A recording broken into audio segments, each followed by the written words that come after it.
Hi friends, welcome to Arul cooking channel. இன்றைக்கி நம்ம சேனலில் பார்க்க போகிற ரெசிபி செட்டிநாடு ஸ்டைலில் பால் கொழுக்கட்டை தான் எப்படி செய்யணும்னு செஞ்சு காட்ட போகிறேன்.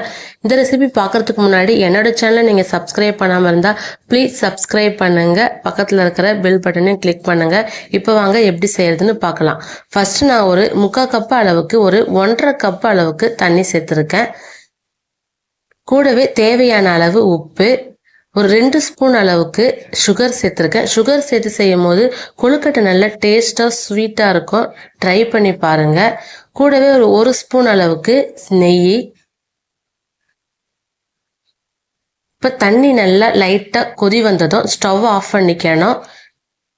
ஸ்டவ் ஆஃப் பண்ணதும் ஒரு 3/4 கப் அளவுக்கு அரிசி மாவு சேர்த்துட்டு நல்லா கைவிடாமல் மிக்ஸ் பண்ணிக்கணும். மாவு நல்லா கட்டி கட்டியாக இல்லாமல் வர்ற அளவுக்கு நல்லா மிக்ஸ் பண்ணிக்கோங்க. இந்த மாதிரி சுடு தண்ணியில் செய்யும் போது நல்லா கொழுக்கட்டை நல்லா சாஃப்டாக சூப்பராக இருக்கும். நெய்லாம் சேர்த்துருக்கிறதால ரொம்பவே டேஸ்ட் நல்லாயிருக்கும். ட்ரை பண்ணி பாருங்கள். இப்போ இதை நல்லா மிக்ஸ் பண்ணியாச்சு. நான் கடையில் வாங்கின அரிசி மாவில் தான் செஞ்சுருக்கேன். நீங்கள் வீட்டில் அரைச்ச மாவு, இடியாப்ப மாவுன்னு எல்லாத்துலேயுமே செய்யலாம். நல்லா மிக்ஸ் பண்ணியாச்சு. இப்போ ஒரு தட்டு போட்டு மூடி வச்சுக்கிறேன். ஆறட்டும். ஆறிட்டு அப்புறமா நல்லா கை பொறுக்கிற சூட்டுக்கு வந்ததும் நம்ம சப்பாத்திக்கு மாவு எந்த மாதிரி பிசையுமோ அந்த மாதிரி நல்லா பிசைஞ்சிக்கோங்க.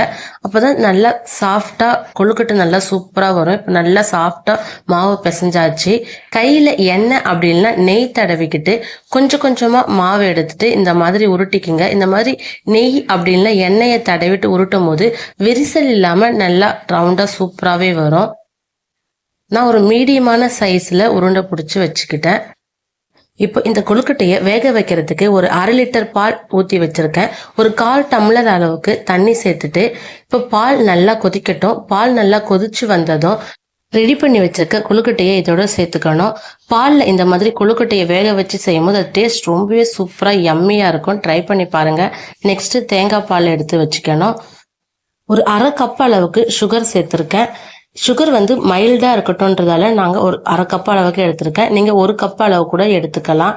எங்கள் வீட்டில் சுகர் அதிக அளவுக்கு சாப்பிட மாட்டாங்க. இப்போ சுகர் போட்டதும் நல்லா மிக்ஸ் பண்ணி விட்டுக்கணும். அடிக்கடி சிம்லேயும் ஹைலையும் வச்சுக்கோங்க.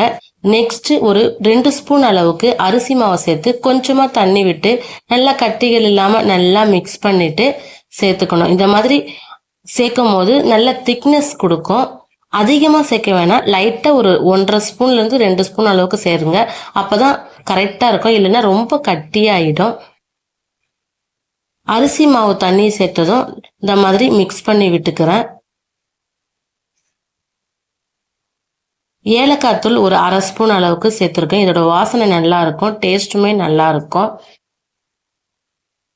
இப்போ ஒரு 1/2 கப் அளவுக்கு தேங்காய் பால் சேர்த்துட்டு ஸ்டவ்வை ஆஃப் பண்ணிட வேண்டியதுதான். லைட்டாக வெதுவெதுப்பாக வர்ற ஸ்டேஜில் ஆஃப் பண்ணிடுங்க. கொதிக்க வைக்க வேண்டாம். பால் நல்லா சுண்டுற வரைக்கும் நம்ம ஸ்டவ்வில் வச்சுக்கணும்னு இல்லை. நல்லா கரண்டியில் ஒட்டுற ஸ்டேஜ் வந்தாலே போதும். ஆல்ரெடி கொழுக்கட்டையும் நம்ம சுடுதண்ணியில் போட்டு நல்லா வேக வச்சு எடுத்ததால் இந்த மாதிரி போட்டு ஒரு 10 to 15 நிமிஷம் பாலில் சூடு பண்ணி கொதிக்க வச்சுக்கிட்டாலே போதும். கொழுக்கட்டை நல்லாவே சாஃப்டாக சூப்பராக குக் ஆகிடும். பால் கொழுக்கட்டை ஆறுனதும் இன்னும் நல்ல திக்னஸ் கொடுக்கும். ஒரு யம்மியான ஒரு க்ரீமியான சூப்பரான பால் கொழுக்கட்டை ரெடி. ஈவினிங் நேரத்தில் குட்டீஸுங்களுக்கு ஒரு ஹெல்த்தி அண்ட் ஈஸியான ஒரு ஸ்நாக்ஸ் செஞ்சு கொடுக்கணும்னு நினைக்கிறவங்க இந்த மாதிரி ட்ரை பண்ணி பாருங்கள். சூப்பராக இருக்கும். அருள் குக்கிங் சேனலை லைக் பண்ணுங்கள், ஷேர் பண்ணுங்கள், சப்ஸ்கிரைப் பண்ணுங்கள். தேங்க்யூ ஃபார் வாட்சிங்.